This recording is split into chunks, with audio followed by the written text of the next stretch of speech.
नमस्कार दोस्तों, मेरा नाम है मनीष कुमार और यूथ एकेडमी में आप सभी का स्वागत है। दोस्तों, आज का जो कंसेप्ट हम डिस्कस करने जा रहे हैं वह संबंधित है सिंपल इंटरेस्ट के सवालों से। तो देखते हैं हम आज का कंसेप्ट। तो क्वेश्चन दिया हुआ है, रोहित ने 50,000 रुपए की राशि को बैंक ए और बैंक बी में क्रमशः 5% और 5% की दर से 6 वर्ष और 4 वर्ष के लिए दी है और अंत में रोहित को दोनों बैंकों से समान मिश्र धन प्राप्त होता है। तो बैंक में जमा की गई राशि ज्ञात कीजिए। जैसा कि यहाँ पे दिया हुआ है कि उसने 50,000 रुपए थे और उस 50,000 रुपए को उसने दो बैंकों में जमा किया है। मान लेते हैं बैंक ए में, और बैंक ए में जो जमा की है राशि वो एक्स और वाई है। जैसा कि क्वेश्चन में दिया हुआ है कि दोनों बैंकों में जो जमा किया है वो 5% और 5% दर से किया है, परंतु पहले बैंक में 6 वर्ष के लिए और दूसरे बैंक में 4 वर्ष के लिए जमा किया है।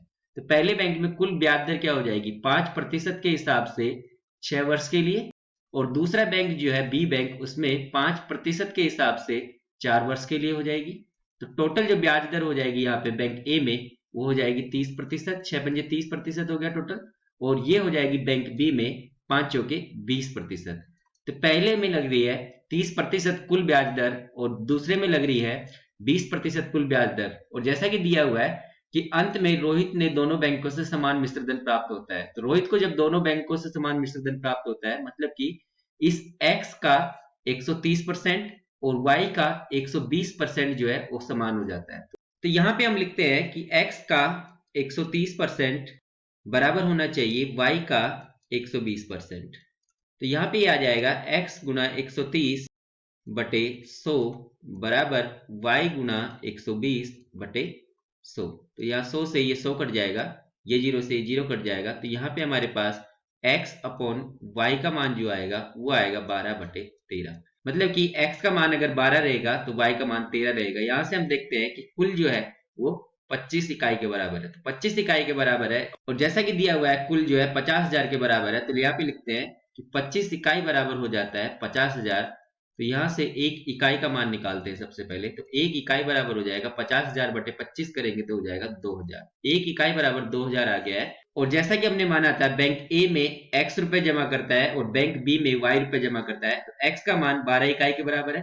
तो x बराबर आ जाएगा 12 इकाई। तो 12 इकाई बराबर हो जाएगा 12 गुना 2,000 करने पे 12 दुना 24,000। तो x का मान जो कि बैंक ए में जमा की गई राशि है वो तो आ गया 24,000। उसी तरीके से y का मान आ जाएगा 13 इकाई के बराबर।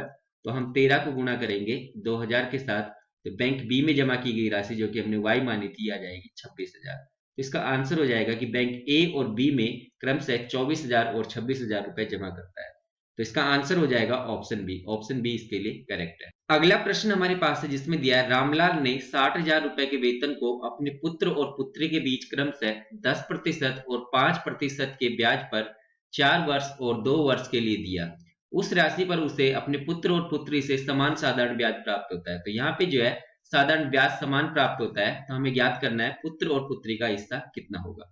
तो मान लेते हैं जो उसने पुत्र को दिया था और पुत्री को दिया था, वो पुत्र के लिए ए था और पुत्री के लिए बी था। और जैसा कि ए प्लस बी मिला के टोटल हो जाएगा 60,000, क्योंकि उसने 60,000 रुपए के वेतन को अपने पुत्र और पुत्री को दे दिया था।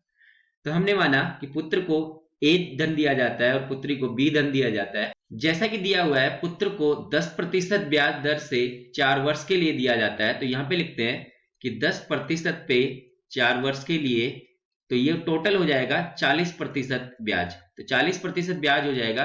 और पुत्री को दिया जाता है 5% के ब्याज पे और 2 वर्ष के लिए, तो यहाँ पे लिखते हैं कि 5% और 2 वर्ष।